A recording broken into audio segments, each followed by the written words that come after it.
One. Bum-ba-dum. We are live. Hello, hello. Happy holidays, everybody. Yes, happy holidays. How are you today, Rachel? I'm good. I'm preparing for the holidays. Thanksgiving, I cannot believe, is only in 2 days. Where did Yeah. time go? It's Uh-huh. incredible, but other than that, just trying to clean house and just get ready. Yeah. Are you in Minnesota or in California? No, I'm in California. So on Thanksgiving, I always go to my boyfriend's family's house, which is a whole fun occasion on its own because there's so many kids there. And so Uh-huh. when at my house, it's only me and my sister. So it's kind of fun to go to a house where there's so many kids. You can play board games. Everyone wants to play games outside. So I love the Yeah. energy and being active when I go over there. Nice, Yeah. nice. And how do you think the food scene is going to be over there? All over the place? All over the place, which is Yeah. why I'm doing my part preparing before I go. So I'm making a few dishes that I can bring that I know I can actually eat. So one I'm bringing is yams, which I really, really, really like, and then like a green bean casserole. So I'll have like a Uh-huh. few items that I can actually eat. So I'm going to prepare because there's a whole smorgasbord of different foods that are not exactly what I would usually eat or not gluten. So I definitely am doing my part to prepare ahead. Yeah, that's good. That's Yeah. good. Yeah. I bet they're good and yummy though. Delicious. I mean, you have everything from tamales to the turkey to ham, Oh, like so many good things. yeah. Yeah, Yeah. yeah. That's awesome. That's awesome. Yeah, we love Thanksgiving. We're hosting this year, and we kind of like it that way because we can sort of control the environment, And we just had a Friendsgiving this weekend too, and we had a bunch of friends come over, and they all brought really healthy food. It was wonderful. It was like probably the tastiest spread we've ever had. It was So so good. Yeah, so we're looking forward to Thanksgiving. We like it. good. Are you? How Yeah. many people are you guys having over on Wednesday? Well, probably maybe like eight or nine people. Okay. Yeah, it's like my parents, my brother and his girlfriend, and maybe a couple other friends. Yeah, Awesome. Now, yeah. do you guys take part in the after activities on Friday? Are you a Black Friday shopper at all? I am not. No, Yeah. I don't like shopping. That's not one of the things that Chad likes to do at all, like ever. Like I'm so happy for Amazon, so I can minimize that. Right. Yeah, yeah. Brenda always laughs at me. She's like, it's like it's so painful. Take me shopping. It Yeah, is. After the Black Friday is insane, let alone like the tension of everybody lining up to go fight over gifts is insane. Like it's yeah, don't at all. So that's good that you don't partake. yeah, yeah, yeah. What about you? No, Yeah, I'm not a big Black Friday shopper at yeah, all. yeah. I don't even like going to malls. I'm the kind of person that like I want to go to one store and get Hmm. and leave. I am not a shopper. I hate shopping. Yeah, good idea. Keep it simple. Keep it simple. Yeah. Well, cool. Well, today I wanted to discuss the autoimmune protocol and how it works with paleo. So, this is a great way to kind of tighten things up. Really, it's a diet that helps heal the immune system and the gut mucosa. So it's applicable to anyone who's dealing with any inflammatory disease and addresses inflammation in the gut that causes autoimmune disease, specifically in the intestines. So for those who don't know, autoimmune diseases are conditions where the body cannot tell the difference between healthy tissue and foreign invaders. And then there's a hypersensitive reaction that occurs. The body basically starts attacking its own tissue. And this can happen for months or even years. And it's not so much on a level where it's given a diagnosis, but it can happen on a low level systemic inflammation. Then it turn into a more formal autoimmune disease. But there are more than 80 types of autoimmune diseases, and we're continuing to find more and more, and things are being lumped into that category. It's kind of like, I don't know what's going on. Let's just call it an autoimmune disease and give it a diagnosis. But some of the more common ones are things like lupus, Guillain-Barré syndrome, multiple sclerosis, rheumatoid arthritis. Type 1 diabetes is now referred to as an autoimmune issue. So, really with all those things and with anything that's going on inflammatory, these chronic diseases, I think for many people, it's a good place to go to tighten things up. To really heal the gut and focus on it. And to be honest, this is kind of how Brenda and I eat most of the time. Brenda would sort of, rather than stick to like a standard paleo protocol, we went immediately more into that autoimmune way of eating, and like I feel really good. Brenda feels really good, and it's been like super helpful for us. So Definitely something to try on if you're wanting to tinker things a little bit. Maybe if you're having trouble losing weight or if you're dealing with any health issue, this is the place to go. So let me talk real quick about what it is. So it's you take that standard paleo approach, right? Like no grains, no legumes, no dairy. Focus on good quality animal-based proteins, lots of veggies, lots of good fats. But then there's like things that we tighten up a little bit. So here's what's not allowed on like a standard autoimmune paleo protocol. So you don't want to be eating any nuts or seeds, right? So both of those things have protective mechanisms within them called lectins that can irritate the gut. It's things that protect those nuts from their predators, right? And those things have the potential to irritate the gut of someone who's already inflamed. You also want to eliminate beans and legumes for the same reason. Those are kind of things that are already part of the paleo protocol. But when you're doing an autoimmune protocol, you want to keep doing that. Obviously, grains. So anything with like, wheat, any gluten-containing grains are going to be problematic. But you also want to eliminate corn, millet, buckwheat, rice of any kind, sorghum, amaranth, rye, spelt, all those oats and everything like that. Once you want to eliminate that, any alternative sweeteners like xylitol, stevia, mannitol, those things all need to be eliminated. Also dried fruits. Those can be really problematic. So you want to keep the fruit to a minimum, about 25 grams of servings a day. And really it's that fructose content that you want to keep really low. All dairy products. So, obviously milk, conventional yogurt, butter can be a problem, even ghee. One thing, like ghee is okay if it's cultured, but if it's not cultured, it can still have some of the dairy proteins in there that can be problematic. Obviously, alcohol, chocolate need to be removed. All processed and refined foods. Eggs are problematic because they have a unique enzyme in them. I'll talk about that a little later, but that they can be problematic to the gut. Any of the gums like guar gum, pteroguam, gellan gum, gum arabic, and all nightshades. This is really the nitty gritty of the autoimmune protocol. So tomatoes, white potatoes, sweet potatoes are okay. But peppers, eggplant, paprika, mustard seeds, any chilies with any spices, and then no vegetable oils.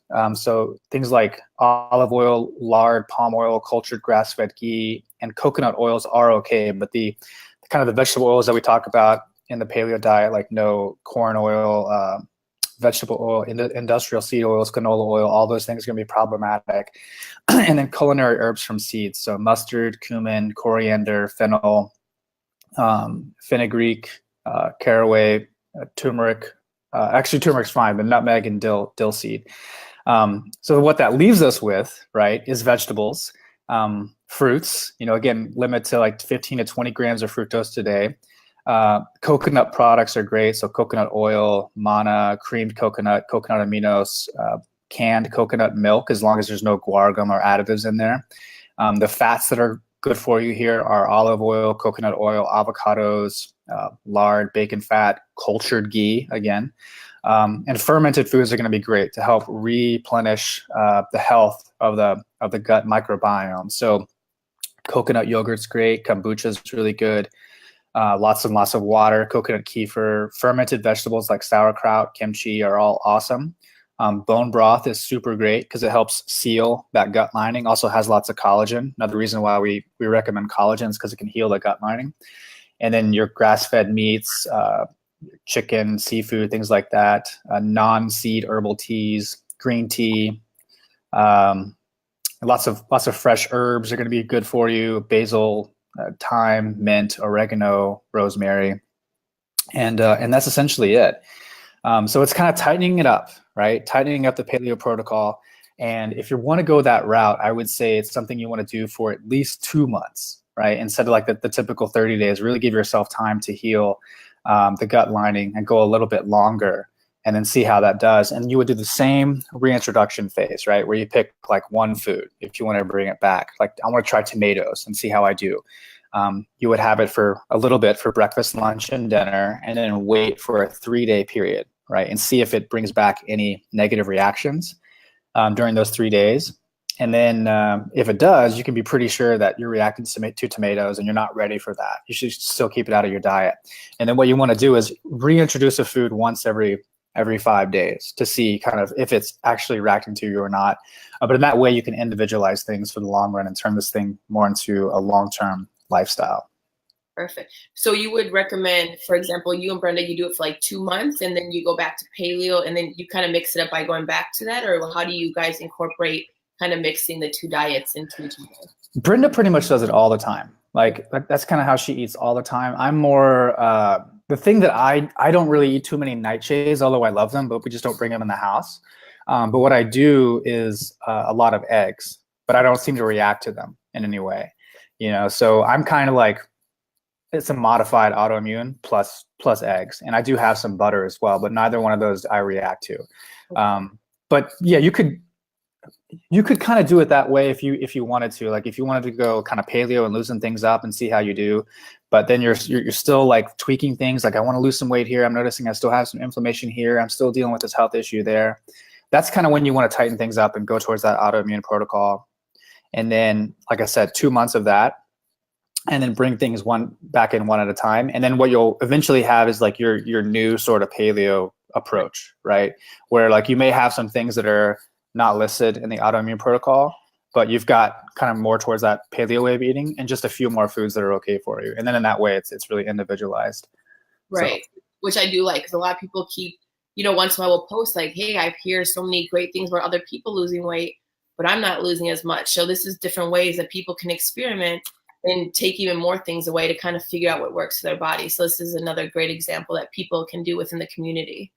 Yeah, I'm noticing a lot. What I see happening in here is someone will say, I tried paleo and I didn't get results, right? And I'm like, okay, well, what'd you eat? And then, so what it typically looks like sometimes is I have eggs, I have peppers, and I have like lots of onions, and they kind of keep eating in like lots of nuts and seeds, right? So lots of different foods that while they're paleo, they still have, like when you add them all up, like a micro level of inflammatory potential. And that's like, they're always eating inflammatory foods. And like weight gain, it's not just about calories, it's also about inflammation, right? And how much like, just, you know, your cells get so inflamed, they start kind of blowing up, right? So in those situations for those people, it's like, well, just back up, you know, just back up. Start cooking with like simple coconut oil and, you know, get some chicken breast, get some broccoli, things that are non-inflammatory, drink lots of water. And then you've got, do things like that consistently for a long time. And when I talk to those people, they try that, they get better results right away and they start losing weight and they start losing pain, right? So there's definitely something to it for sure. And it's just making sure that the things that you're eating like all the time, I would not recommend anybody like have peppers all the time, you know, or like tomatoes all the time. Like just back up a little bit and lower that inflammation. It's kind of like, you know, putting some water on the fire a little bit and letting yourself cool down, you know. Wonderful. Good advice. I like it. Yeah, yeah. We had a question pop up. Does this help with Epstein-Barr? Epstein-Barr, yes. Yeah, Epstein-Barr virus. Yeah, so for sure. Yeah, that's a good example of something that like gets lumped into the autoimmune category. And that's actually what Brenda was diagnosed with or very early on, like right after we got married. So, and she took a bunch of medication and nothing got better. And then she did like pretty much a standard autoimmune protocol diet and got pretty good results. There was more things that she did after that, with like working with a functional medicine doctor. So that's another thing I want to mention. If you do have a serious health condition, you know, food alone will only get you so far. It's going to be the foundation of what you want to get, but food alone will only get you so far. There's likely a lot of functional lab tests that you could do to check different levels in your body, and based on those test results, to be given some certain supplements, you know, to really improve where you're deficient and things like that. So yeah, just consider that for sure. Wonderful. Should we dive into the questions? We got a lot of questions today. Yeah, let's do it. All right. The first one is from Carol. She goes, hi, Scott and Rachel. There are so many people who have experienced great success in the paleo. Everyone who has committed themselves swears by the lifestyle changes. I heard a doctor on TV yesterday claim that the paleo lifestyle was bad for your kidneys. Do you have any knowledge of that being true? Thank you for your response. Yeah, so I guess, you know, the first thing I'll say is that the doctor who said that has an impression of what paleo is. He probably thinks it's like a really high protein diet, like off the bat, you know, and that's why he's thinking that. But one of the things we always want to be clear on when it comes to paleo is that it's macronutrient agnostic, right? So you could be eating low protein, moderate protein, or high protein, or you could be eating high carb, medium carb, low carb, and same thing with fat, right? So it's coming from a place of not fully understanding what we're talking about when we're talking about paleo, because essentially what we are talking about is a whole real food diet where we're trying to maximize nutrition and minimize toxicity. Much of his concern comes from people that are having chronic kidney issues, like long-term health issues with their kidneys. And the research does show that high protein diets can be harmful for people who already have chronic kidney disease. But it also shows that a low to moderate protein diets are generally advisable for those specific patients who do have chronic kidney disease. But just because a low protein diet can be therapeutic for those patients with kidney disease doesn't mean that a high protein diet causes kidney disease, right? So it's kind of like where we're coming from, and we're not recommending that people eat like 100 ounces of meat in one serving or anything like that. It's just what we're asking people to do is be consistent with the protein, because it's very satiating, it's very nutrient dense, it's good for cognition, it's good for energy, it's good for your lean muscle mass, it's very satiating in the way that you won't overeat on other foods, right? And generally it's like a palm-sized portion of meat for women at every meal, or just any protein, right? And for men, maybe a little bit more, right? A palm size and a half protein. But we haven't seen problems with that. It's really the people who already have pre-existing conditions with chronic kidney issues that need to avoid an extremely high protein diet. And even in those people, the research shows, and the people who are doing the research on this generally feel very comfortable that a low to moderate protein diet is okay for those people. Right. Yeah. All right. Well, thank you for answering that. Yeah, because it also goes back to when we were talking about the coconut oil. Some people were saying the coconut oil, some people enjoy having it in the morning. Some people say, I can't add it to my coffee, then cook with it. So again, it's going back to making this a lifestyle that works for you. So make adjustments that if you do know that there's a prior issue with yourself, to make some changes to make sure you don't add to it. So it's all tweaking this whole, to make it a lifestyle that works for you. Right. Yes. All right. Now, Janelle, second question. Psoriasis, as I understand, is an autoimmune condition. What do you recommend for severe cases, and have you seen testimonials to paleo changing this condition for the better? Yes, we have actually. We've definitely seen some people in our group who have had psoriasis, and yes, it is an autoimmune condition. What I would recommend is what I was talking about earlier. Just do a strict autoimmune protocol, like what we're talking about there. No nightshades, no nuts, no seeds. Really tightening things up. Doing it on the lower carb side. Minimizing your fructose, but also working with a functional medicine doctor. Someone who can do some lab testing on you and do more than just food alone, I think is the right way to go. But that's definitely the direction I would go for sure. Okay, wonderful. All right, the next one is from Carol. Since sea salt has more minerals than table salt, when using sea salt in recipes, is it the same measurement if using table salt? I would definitely keep it the same measurement. Yeah, you could. I think you could really mess up your recipe if you assume that it has half the minerals and you're going to double it. You could make things taste bad really quickly. But also, when it comes to salt, it's not so much that this salt has far more minerals than the other one. It's just different minerals, you know. And it's sometimes good to have a variety in the types of salts that you use, whether you're using Himalayan or Celtic sea salt, or even just regular table salt. It's kind of good to mix and match all those. And I wouldn't worry too much about the mineral density and whether that is going to impact the recipe in terms of what you do there. Just be consistent with that, and then get a good variety in your salts, and you should be fine. All right. Thank you. Catherine, how can a vegetarian do paleo? Yeah, so it's really, and when someone says they're vegetarian, I'm assuming they're okay with certain proteins. So I'm assuming they're okay with things like some vegetarians are okay with eggs, some vegetarians are okay with seafood. What they're usually not okay with are meats, like red meats and chicken meat and things like that. But the more eggs you can get in, the better. The more seafood you can get in, the better. And then for these people, I would say go for the beans, go for legumes. I think that's okay because you're getting a good source of protein as long as you're not reacting to them in any negative way and you're not noticing any like, constipation or upset stomach and everything. So this would be like lentils, chickpeas, black beans, kidney beans, lima beans, peas. Those are all be good options. You could be a little more aggressive with the dairy. So with like, especially like fermented dairy would be good. So yogurt and kefir would be good options to get protein. And also for those people, I typically recommend protein powders, but typically in the form of like collagen. So like our native path collagen would be a good option. Whey protein, if you're not reacting to it in any negative way. And then plant-based proteins, so like hemp and pea. But the same rules apply to be consistent with the protein. You still want to be choosing the right fats, so like avocado oil, butter if you're okay with that, coconut oil, ghee, all those are good oils. You still want to avoid the industrial seed oils. Lots and lots of vegetables. Fruits are great.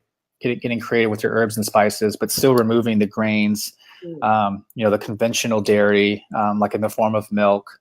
All are a good idea. Still staying away from sugar, processed and refined foods. Just stick with whole, real foods and then modify where you're getting your protein. So plant proteins are okay. Try some eggs, try some seafood if you're okay with that. And just be consistent. You'll see great results for sure. Perfect. All right. Next one is from Mary Beth. Just completed the first 30-day challenge. She wrote, I only lost 5 pounds, but that's huge. 5 pounds is a great start. So yeah. And they need to lose 30 more. I'm afraid to start adding back in foods as suggested by Chad's video this morning. Let me see. Is it safe/healthy to leave out so many food groups for 6 to 12 months? Would I still lose weight if I added these food groups back in? So yeah, I guess the first thing we'll address is it healthy to avoid so many food groups? And I think the main one that we're referring to here is like grains and dairy, right? And it's extremely healthy to avoid those like for the rest of your life. There's, in terms of nutrient density, there's nothing you're getting in grains that you're not getting in vegetables and good quality fats and meats, right? And also with grains, you're getting a lot of toxicity, right? So it's very poor nutrient density, very high in calories, and very high in toxicity because it has so many components to it that are inflammatory, problematic to the gut. So if there's a belief there that I need this food group to survive, just know that you don't, because the human species survived for thousands and thousands of years without grains. The human species survived for thousands and thousands of years without milk, and their bones were strong, right? So that's the other thing it comes down to is people have a belief that I need dairy for strong bones, and we've talked about that before, how it's more about a balance between calcium and magnesium and weight-bearing exercises, and other factors like vitamin D that make your bones strong. So you don't need dairy, you don't need grains, right? So if you're not satisfied with where you're at, first of all, you lost 5 pounds already in 30 days. So just imagine what would happen if you did it for another 30 days, another 30 days. Like if you stayed consistent for 6 months, would you lose those 30 pounds and feel amazing? And you probably would, right? But I would do a general checklist on the things that are happening with your diet. Are you being consistent with hydration? Are you being consistent with protein intake? Are you sleeping well? Is your stress management okay? Are you moving every day? Those are small levers that can really make a big difference, and things like that. The last thing I would look at is just in general, like, are you eating too much? Sometimes, especially around the holidays, it gets a little stressful. So people just start eating a lot, especially when it gets cold. They start moving a little less and they don't get the results that they want. So I would look at those things, and try not to have the belief that it's, because we want you to look at this as something that you can do forever, that can be sustainable for the long term, so it's really important that you kind of consider those things. Perfect. Yeah, because I know me, I can't add in back. I never will add back pastas and breads or any of that stuff back in. So that's one thing I decided to completely leave out, because I do feel like they're just fillers for me. But I do once in a while find a different alternative for like a dairy that I'll add back in. But majority of the time, pastas, breads, everything that's just fillers like that, I leave out. Sugars, even around the holidays, it's really, really hard because it's everywhere. Yeah. Because I know around the holidays, everyone's baking cookies and all the desserts come out. But if you have alternatives, you'll be okay. Like, did you see recently that someone posted a baked apple where you just take an apple and put a little bit of cinnamon and then all the sugars come out naturally from the apple. So you're just having an apple with cinnamon on it, and it looks delicious. So there's lots of great alternatives. Because yes, the holidays are tricky for all the yeah, for sure. Yeah, there's so many great options and ways to do things. Yeah, I would just encourage her to stick with it, keep going, refine it rather than bring things back in. You know, if you're not happy with what you're at. And again, this is another option where, you know, if you really wanted to, try going a little stricter and doing like an autoimmune protocol for like 30 or 60 days, seeing what happens then, because, you know, she may not be getting the results she wants because there's still a certain level of systemic inflammation in there, and you can make a change with your diet, decrease that, and maybe get the results that you want, you know. Perfect. Well, thank you. Yeah. All right, Ofra, she goes, how can low count white blood cells be raised with foods? Yeah, so what you're looking for are foods with folic acid and B12. So B12 is found naturally in animal products, right? So things like fish, poultry, meat, eggs, those are all great sources. And then folic acid is going to be found in a lot of leafy greens. So like kale, spinach, you know, all the lettuce, things like that. And then citrus fruits are also great. So like oranges, lemons, things like that are also great sources of citric acid. So focus on those two, and that should help improve it quite a bit. Okay. She also wrote a question last week about cysts, and she was more meaning cystic breast that she was asking how to eliminate that. Yeah, so a few key things. And I'm not like the biggest expert in the world, but Brenda had you know, breast cancer, so we looked into this quite a bit. These sort of things. There's a great doctor named Dr. Brownstein who I would suggest you go to. You can just Google Dr. Brownstein. What was it? Cyst and then diet or something like that. You can look that up. But essentially, some of the things that you want to think about is that the cysts are usually a result of iodine deficiency. So iodine is a big player. You can actually Google Dr. Brownstein iodine deficiency, and you'll see it right there. But fibrocystic breast can also be due to too much caffeine. So putting caffeine away. Primrose oil can be very helpful. But that's who I would suggest you go to. Go to Dr. Brownstein, look up fibrocystic breast, and then iodine deficiency, and you'll get some great results there. And then last but not least, Stacy wrote, which is great because it covers our topic today. Why is it that eggs, butter, and ghee are on the list of foods that can cause autoimmune disease, but are paleo okay? I definitely eat my fair share of these items. Yeah, I do too. They're great. So again, they're not necessarily something that causes autoimmune issues. I want to be clear about that. Like the foods that I mentioned, like eggs, butter, you know, the nightshades, it's not necessarily so that they cause autoimmune issues. It's just that if you do have issues, these might be good things to take away in order to see how you do. But eggs, for instance, can be problematic because they have an enzyme called lysozyme.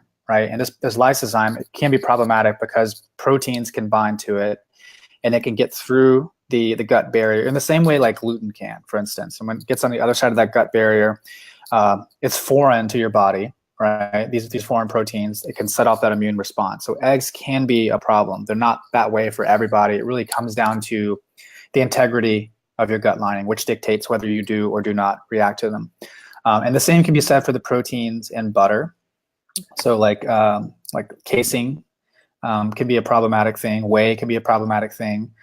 Even though butter is mostly a fat, but the same thing, the proteins can get on the other side. And the same thing with ghee. Ghee still has just a little bit of proteins, right? So the exception there being cultured ghee, which completely removes it, and all you're left with is the fat. And you can find cultured ghee on Amazon. Just put in cultured ghee, and that's a great option. You can find all kinds of different things you can get on your doorstep in 2 days. So yeah, it's pretty simple. Yeah, but the short answer is that all those things have some potential to irritate the gut. And if you're suffering in any way from inflammatory issues or autoimmune disease issues, try taking those out and then see how you do. Perfect. That concludes all of our questions. Awesome, guys. Well, thank you so much for watching. If you have any questions, please leave me here. We're around all day to answer those. And have a wonderful Thanksgiving. Enjoy your time, and thank you for being a part of this community. Yes, thank you very much for doing a live again. These are always fun. And happy Thanksgiving, everybody. Enjoy time with your family. All right, guys. Bye-bye. Bye.